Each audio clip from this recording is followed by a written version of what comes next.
Yeah, hello guys. I'm David Emuria, a student at Catholic University of Eastern Africa. I will be taking you through budgeting. I hope you will enjoy. So let us just, maybe at the end of the lesson, this is what I expect you to know and understand, to define what is budgeting, the types of budgeting, methods of budgeting, and also I will take you through, I will help you to understand how to read a payslip or to know how to go about payslip, because it is important for us at budgeting so that you cannot budget on the amount that is not supposed, you are not supposed to budget on. So the next thing is to understand income. I will help us to understand income and various ways how someone gets income. And lastly, it will be about expenses and how to track your expenses. So budgeting. So budgeting is just a systematic approach that predicts the revenue and expenditures of individuals, families, groups, business entities, or governments. So it cuts across everyone. It cuts across every person, individuals, families, groups, business entities, and even governments. They do budgets. So then I'd like us to look at types of budget. For our studies, we will only look at three. There are many types of budgets, but we'll just look at three.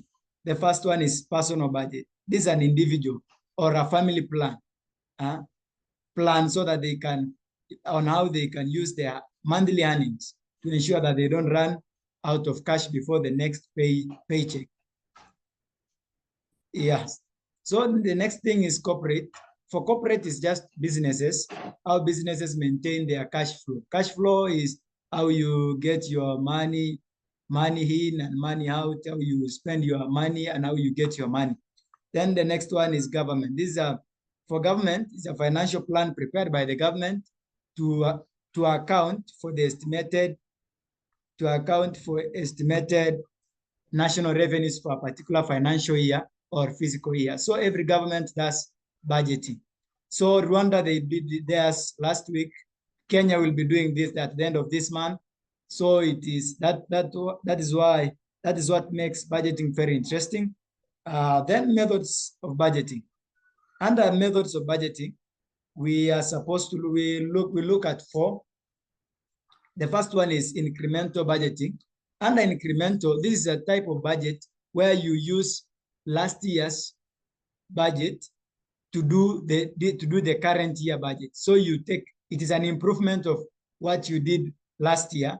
So you use that one to make sure you have factor in some factors, some changes like inflation, like there was a prices increase in various things. So you're supposed to catch up now with the current trends in the market.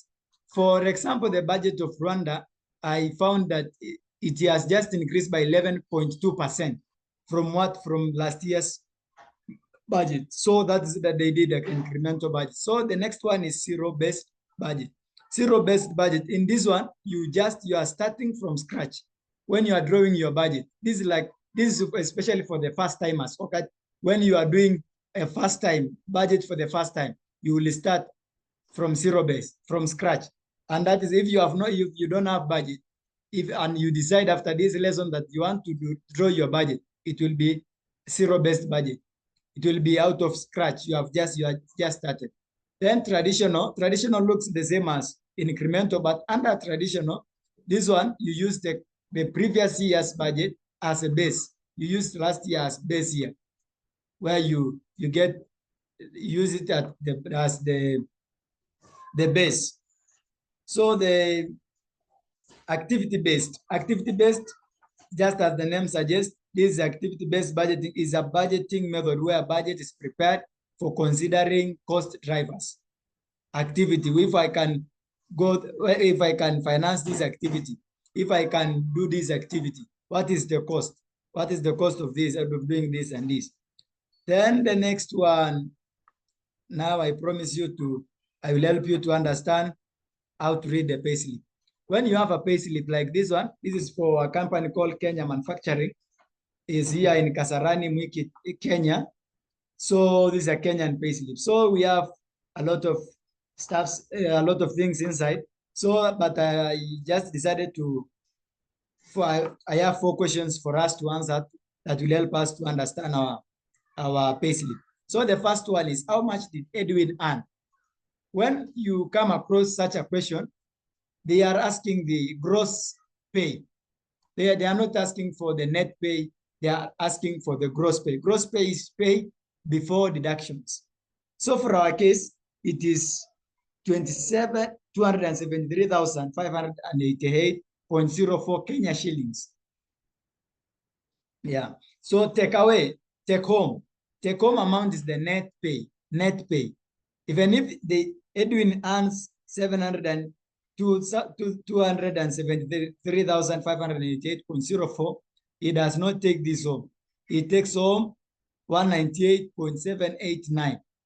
Take home is the net pay. Our net pay is somewhere, our net pay is this one after deductions. Then the next thing is, how much had Kenya manufacturing contributed to Edwin's benefits? So this is now, you take, this is now the all deductions. For example, our deductions 76,799.46. So you look at the deductions. Then the last one is about tax. The Kenya manufacturing withheld for Edwin's tax. That one you take your the government tax for the tax of that government. For our case, for Kenya, it is this one, pay as you earn. So it will be 74,399.46. I hope you are in a position now to read and understand a payslip. Then the next thing is income.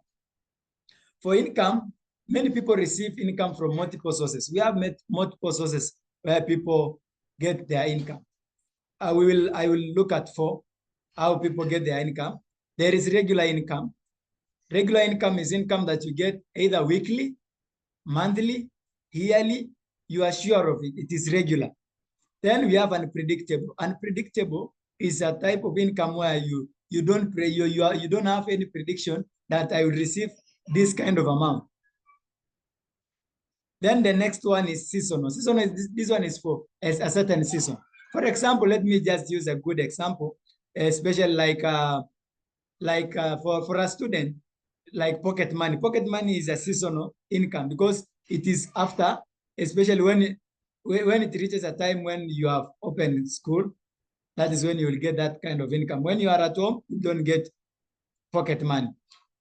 And also for if you have good friends, so during your birthday, they bring you, if they usually give you some money as gift, that is a seasonal income once a year. Then the last one is one time. This is a kind of income that you get just once. You don't expect, like someone, you met just someone like maybe the head teacher and he decided to give you 200 Kenya shillings or Rwandanese. So you just, that is a one time. Then the next thing for us to understand, it is good for us to understand when we are coming to budgeting, how we make sure we list all our income. That helps us to know how you will, that will help you to understand how you will save, share, or spend it. Because this is the 3 things, 3 ways we save our money. But the 3 ways we should use our money: to save, to share, and to spend. Then on this slide, then remembering whether each source of income at the back of your mind, it is good for you to remember always that is this kind of income regular and predictable, seasonal, or one-time income. It is very good for you because understanding your income, that is the first step to using it to meet your needs. Then expenses. Expenses, I have just told you. What do people use? What do people do with their money? There are 3 things you are supposed to do with your money. You are supposed to save it. You save it for emergency, to build emergency fund, or short-term goals like back to school. You share it with friends, family, charities, and also you spend it to your basic living things, expenses like food, housing. I know in Kenya, for your pocket money, you use it to buy mandasi in school, to buy this. That is spending it. Then understanding our expenses. There are 3 things in our expenses. We have needs, we have wants, we have obligations. Needs are things you must have to live. You cannot live without them. Then wants are things you desire and can live without. You can live without. Like wants is like something like car, yeah, but needs are like food, water, clothing. That is very neat. Obligations. Obligations are responsibilities. Maybe you have like maybe in a society, they need a registration fee. Registration fee is a responsibility, it's an obligation you are supposed to make. Then it is good for us to, this is a takeaway, ask yourself if an expense is a need, a want, or obligation, can help you to consider how to use your money. So it helps a lot. And also note that some needs, some wants fall under needs, because for some people, having a smartphone is a need. For some, having a car is a need. So then lastly, I would like us to track our expenses. So this one helps you to understand if you are using your money in line with your values and goals. And also it uncovers where you can make changes. When you have how you have used your money, the list of how you have used your money, that can help you to understand if you are using your money according to your values and goals, or it can also help you to see where you can see adjustment. That is the good thing with budget. It helps you to make some changes, some adjustments. I use a lot of money on this. Can I adjust? Then you adjust where possible. Then I had two tools here that I suggest that you should use to track your expenses. The first one is a diary called Saving, Sharing, and Spending Diary. This one, you use this tool. In this tool, you record how you use your money for a month or some other period. Like every day, you write a day. This is the format: a day, expense, amount. Was it a need? Was it a want? Was it an obligation? So at the end of the month, you know you'll have tracked your expenses. Then lastly, my monthly expenses. No, this now is different from my saving, sharing, and spending diary. This one, you categorize your expenditures or expenses from your savings, sharing, and spending diary. So that is basically all about budgeting. So you are not supposed to spend a lot of money than you earn. All your expenses are supposed to be lower than your income, because that is how it's supposed to be usually. So thank you very much. That is the end of our lesson. I thank you very much for listening, for being attentive, and I wish you success in your examination as you prepare for examination. Wishing you the very best, very best. Hope to see you at the top during the time when you will be finishing, when you will be doing your examination.